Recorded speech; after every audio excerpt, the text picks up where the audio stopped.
Frenchie, we're today in London and welcome. Ah non, on n'est pas à Londres cette semaine dans l'histoire de se balader, on visite Cherbourg.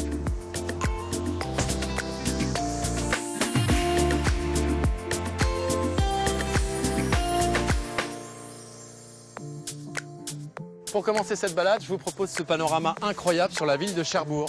Cherbourg que je vais visiter en compagnie de Marie-Christine, une cherbourgeoise qui va me faire découvrir des lieux quasiment secrets et qui va remonter le fil de l'histoire de cette ville. On va rentrer dans les petits coins secrets de la ville.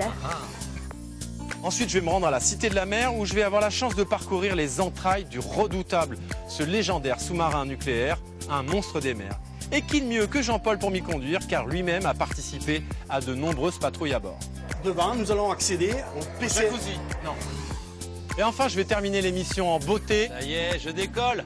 Je vais prendre de la hauteur en rencontrant Romaric, qui va me faire pratiquer un sport très particulier, l'aéroplume. C'est incroyable.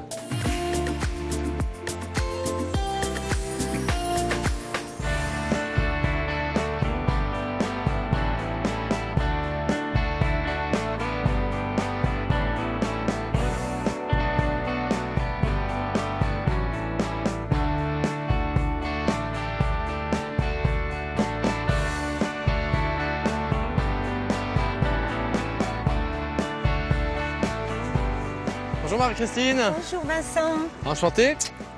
Enchanté aussi. Si ça, c'est pas une belle journée pour découvrir Cherbourg. Formidable. Cherbourg, c'est une ville qui est tout au nord du Cotentin. Est-ce que c'est une situation qui a été considérée comme stratégique à l'époque? Oui, notre position même est stratégique, juste en face de l'Angleterre, poste avancé. On ne pouvait pas être à la fois mieux et mal placé. Et d'ailleurs, l'histoire a prouvé que les Anglais ont été souvent ici chez eux. Ouais. Ils ont eu de longues périodes d'occupation. C'était tout près, c'était les portes de l'Angleterre, vraiment. Nice, very nice. Very nice. Et pendant la Seconde Guerre mondiale, on peut dire que ça a été un port important? Ah oui, Cherbourg a eu sa grandeur de gloire et je suis contente de pouvoir vous le dire parce que pendant 3 mois après le débarquement, Cherbourg a été premier port du monde ici. Donc Cherbourg a été vraiment le port à partir duquel on a pu acheminer tout le matériel de guerre. En tout cas, avec ce temps-là, je suis hyper content d'être là. En plus, regardez, avec ces vieux gréments, c'est super chouette. Hein. Ben, je vous invite à visiter la ville. Ah bah c'est parti alors.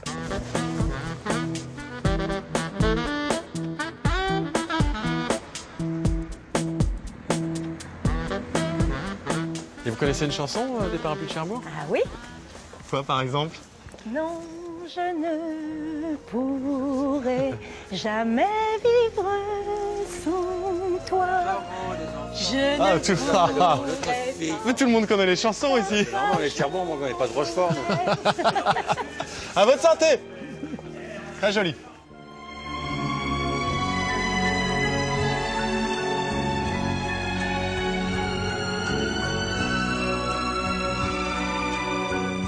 Ah, le voilà. Napoléon. Napoléon, l'incontournable. Oui. J'avais résolu de renouveler à Cherbourg les merveilles de l'Égypte. Oui, vous savez pourquoi cette phrase est écrite sur le socle? Parce qu'il était mégalo, Napoléon? Il était mégalo, oui, mais c'est pas pour ça.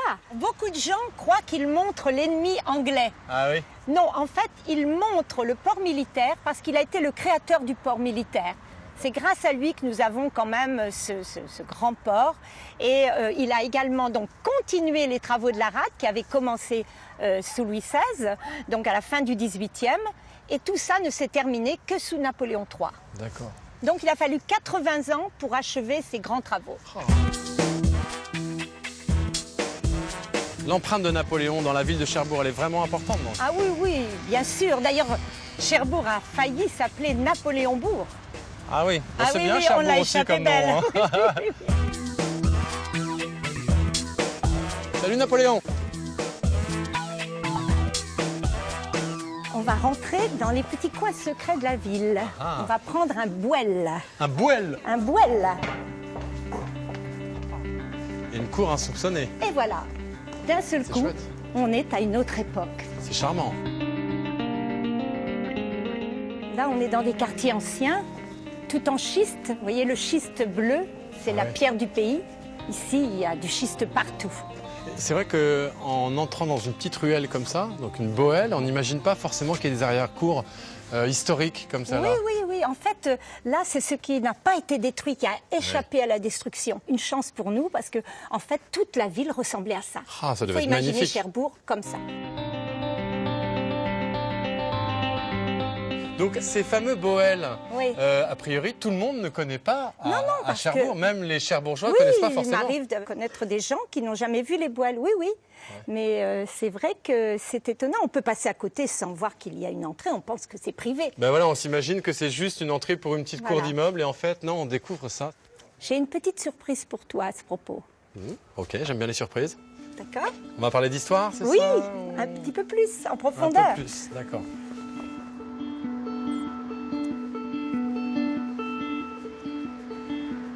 Vincent, vous avez une tablette sur vous?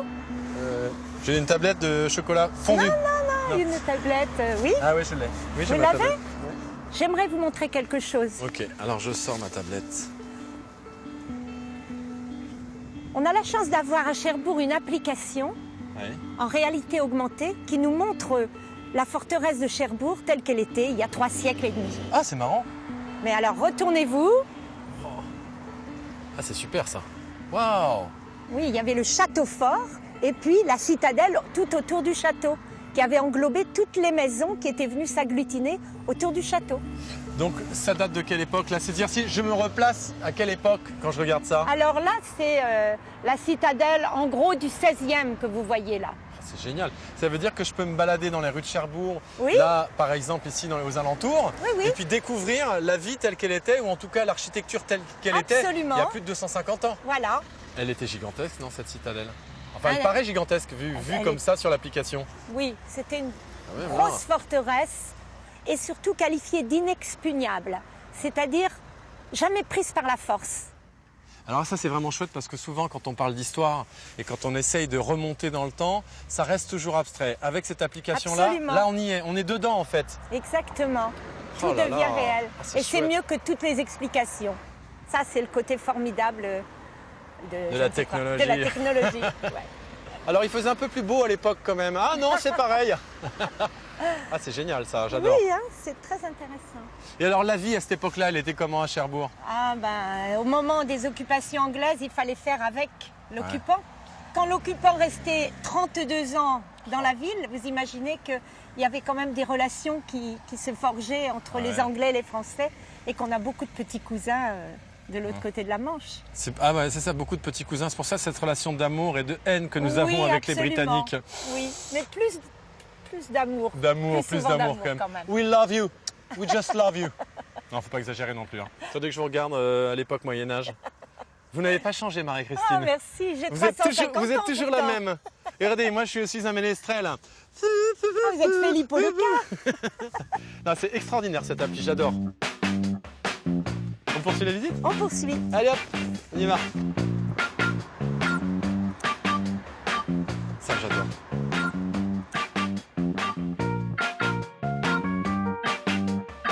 Celui-là qui est un bateau Bateau de suédois, ça.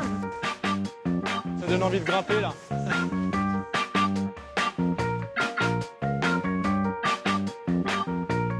Bonjour monsieur. Bonjour. On vous déconcentre pas trop, vous êtes en pleine création. Il y a une lumière qui inspire ici? Ah oui, très très bien, oui. Regardez. Vous avez du talent en plus. Hein. Merci beaucoup. Allez, bonne continuation. Merci. Au revoir.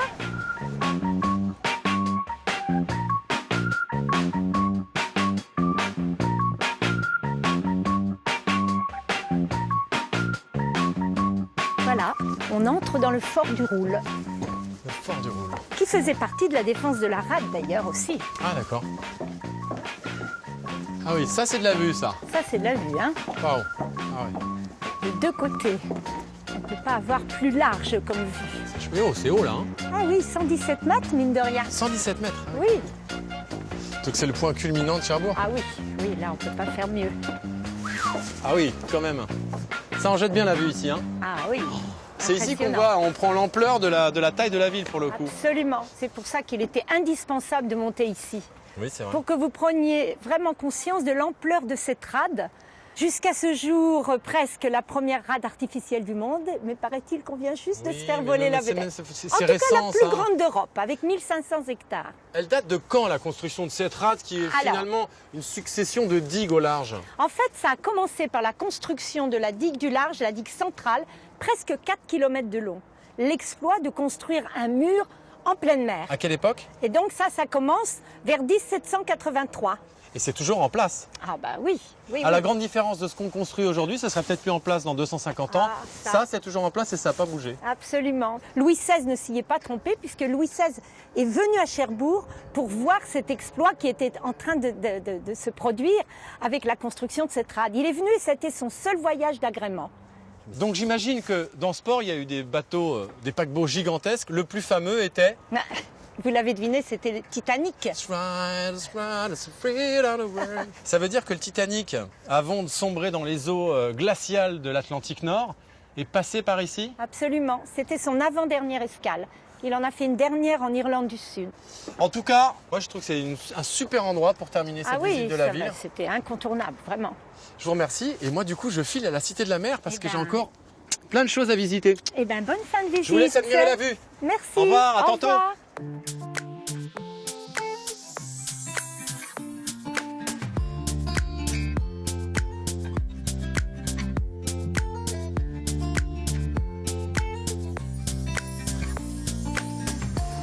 Me voici donc ici en plein cœur de l'ancienne gare maritime transatlantique de Cherbourg qui a été transformée depuis en Cité de la Mer où on peut voir exposer des sous-marins civils comme celui-là l'Archimède, très vieux.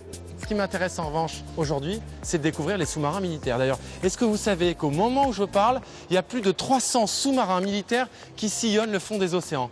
C'est ce que je vais découvrir, un sous-marin militaire, il s'appelle le Redoutable.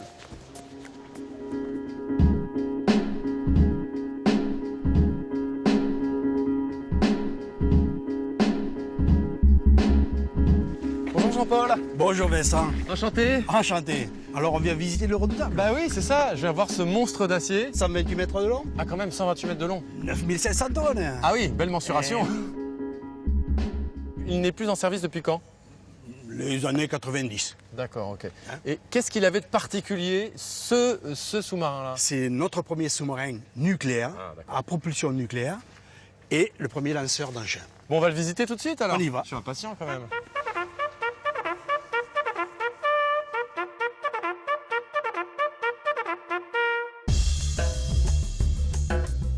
Il y a de la tuyauterie ici. Hein.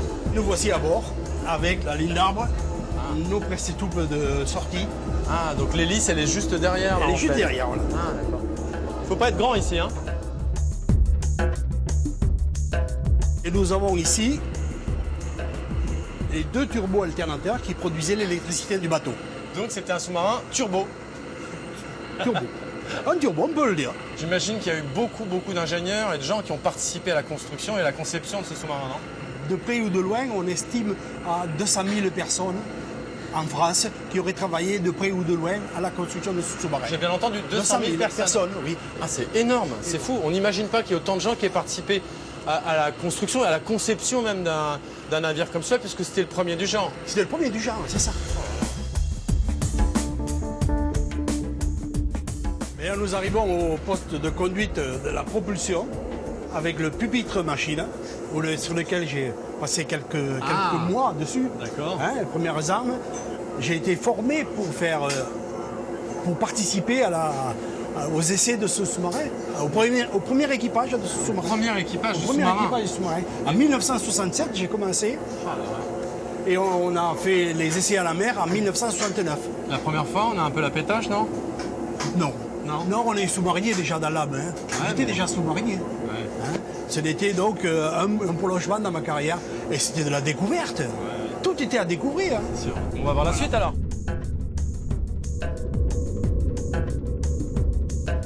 Allô maman? Je suis à 300 mètres de fond. Et là, devant, nous allons accéder au PC. Jacuzzi? Non.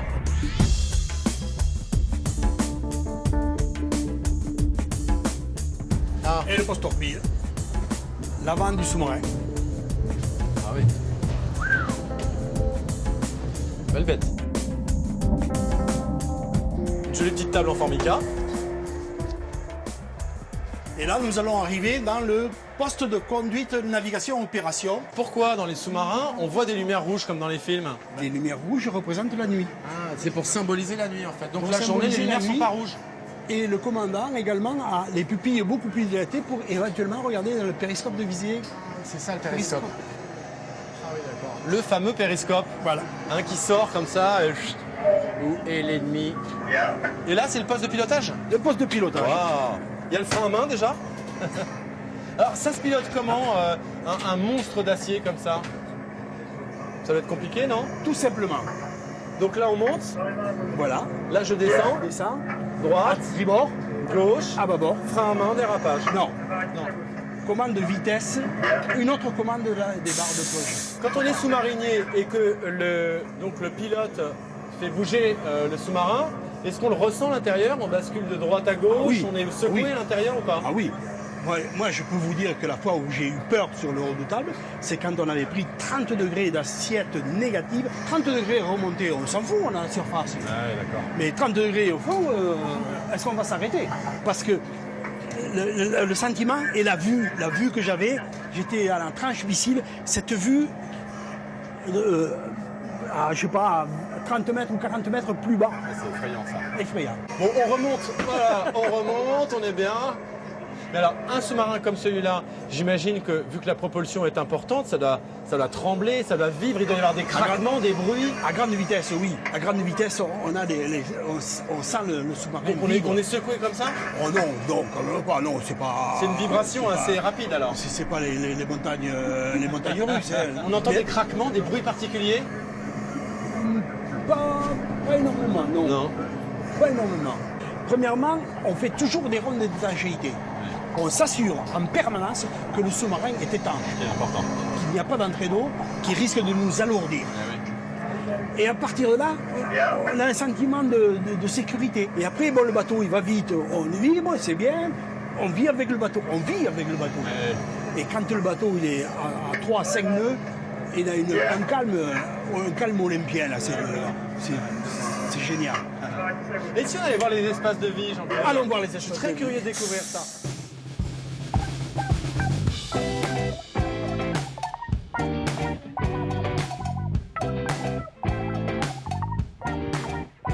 Peut-être que là-dedans, on pouvait mettre de l'alcool dedans? Oui, avec modération toujours. Oui, avec modération. Avec modération. Mais il y avait un peu d'alcool dans le bateau, je suis sûr. Pour le plaisir de l'équipage, D'accord. mais avec modération. On ne venait au carré que lorsqu'on était invité par le commandant. Quand on avait la chance d'être invité alors? Oui. Ah, enfin de la place. Et voilà le poste d'équipage, avec les marins et les officiers mariniers. Donc c'est ici qu'on se retrouvait matin, midi et soir pour manger. Oui. C'était le réfectoire. Et la nuit pour boire le café avant de prendre le car. J'imagine qu'il devait y avoir une sacrée ambiance ici aussi parfois le soir. Est-ce qu'on faisait la fête ici? C'est ici qu'on faisait la fête, c'est ici qu'on regardait la télé, c'est ici qu'on regardait le cinéma, c'est ici qu'on jouait aux cartes. On pouvait faire des campagnes de combien de temps en mer? En sous-marin, je veux dire vraiment, sous l'eau. C'est 70 jours. Alors quand on reste 70 jours, 135 hommes dans un petit sous-marin quand même, relativement, comme celui-là, comment on peut vraiment décompresser? Est-ce qu'il n'y a pas des choses, il n'y a pas des moments où vous vous dites « ouais, c'était dur quand même ».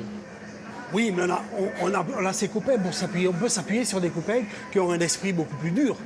Hein. On peut se replier sur soi-même aussi, se mettre sur sa banette, fermer son rideau, s'endormir et rester quoi.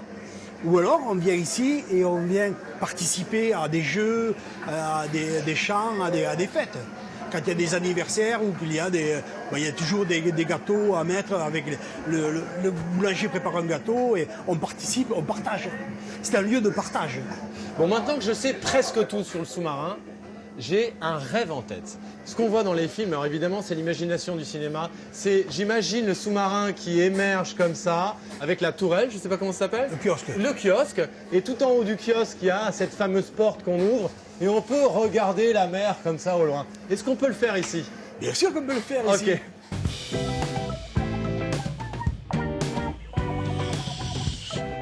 Waouh, c'est impressionnant d'ici, hein? Ah, Là, on voit la taille de la bête. Merci Jean-Paul pour cette super visite. à bientôt Vincent. Puis moi, Je vais pas rester sur la terre ferme, j'ai envie de prendre un petit peu d'altitude. Et ça s'appelle l'aéroplume.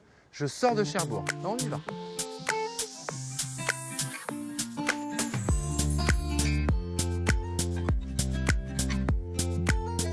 Et Cosville, ça vous dit peut-être rien. Et pourtant, c'est ici que se trouve ce hangar unique en Europe qui fête cette année ses 100 ans. Il faut imaginer qu'il a été construit en 1916 pour, à la base, abriter des dirigeables militaires. Ce que je vais voir aujourd'hui, ça n'a rien de militaire, c'est beaucoup plus poétique. Et c'est Romaric qui va m'y initier, ça s'appelle l'aéroplume.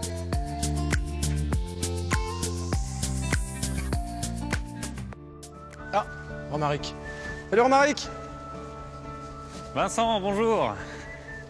Qu'est-ce que tu dis? Je t'entends mal. Ah, il y a de l'écho. Ça va? Oui, et toi? Super, je suis très Bienvenue. content de découvrir ce lieu là qui est incroyable. Ah ouais, c'est un beau volume, hein. Et Magnifique hangar. Puis peut-être si tu voles, tu vas pouvoir découvrir ça depuis là-haut. J'espère bien, on va voir la bête. Eh ben allons-y. L'aéroplume, c'est un joli nom ça. C'est poétique et c'est à l'image du vol que tu vas réaliser. D'accord. Bon, alors on s'installe dedans. Je me glisse comme ça? Non, tu vas plutôt monter sur la table, tranquillement. D'accord. Tu vas glisser les bras dans le harnais. Comme ça. Alors non, tu vas monter sur la table avec tes pieds. Ça reste une activité physique, ça reste sportif. Avec mes pieds. Voilà. Moi je voulais faire une sieste. Non, je vais faire de l'aéroplume. Je t'inviterai à la sieste peut-être en haut dans le ballon. Voilà, le plus loin possible. Tu vas trouver avec tes pieds la barre de pied. Super, le deuxième. Tu pousses sur les pieds, impeccable. Parce qu'il ne faudrait pas que je reste comme ça pendant 10 heures. C'est sûr qu'au bout d'un moment, je vais avoir la veine. Là, Alors, une fois en vol, tu vas voir, ça va aller mieux. Non, c'est plutôt confortable, ça va. Maintenant, je vais procéder à l'équilibre du ballon. Tu restes détendu, tu profites. Je vais rajouter du lest et on va arriver au point d'apesanteur. C'est-à-dire que tu pèseras 0 g. À quoi ça sert? À quoi ça sert de faire un régime quand on peut faire de l'aéroplume? 0 g en 2 secondes.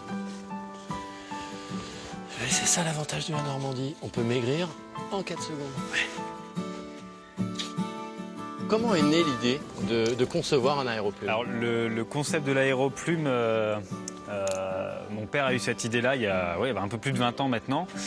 Son rêve, c'était de voler. Le plus vieux rêve de l'homme, le rêve d'Icare. Oui. Voler en battant des ailes. Et il s'est penché sur les solutions qui existaient, le dirigeable. Il a fait un petit dirigeable. Il a rajouté des prothèses, les ailes. C'est une machine de l'imaginaire, oui, de Léonard de Vinci ou de Jules Verne aussi. Ouais. On est dans cet esprit-là. Après, il a rajouté son coup de crayon, mais c'est vrai que ça fait partie de ses rêveurs.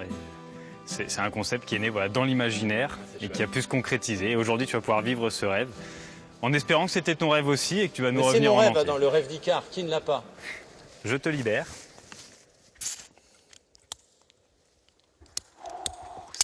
Je vais m'envoler.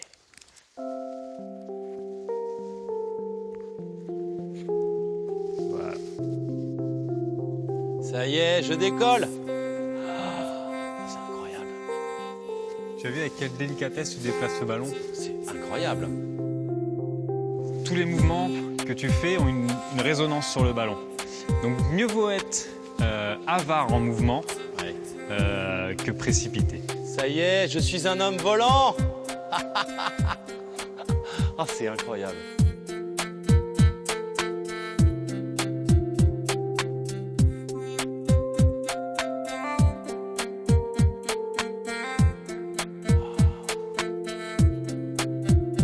Je suis ravi de te voir prendre autant de plaisir.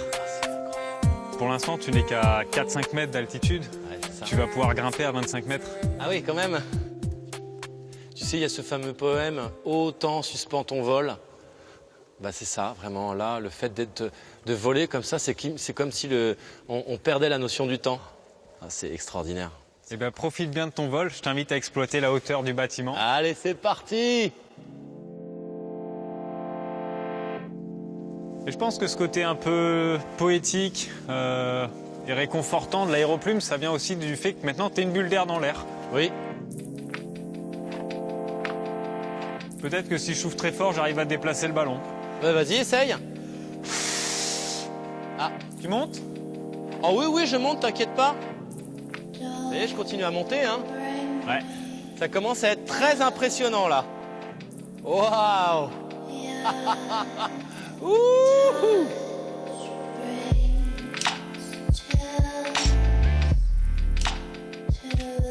Vous savez quoi? Je suis tellement bien que je vais rester avec Romaric et je vais continuer mon vol.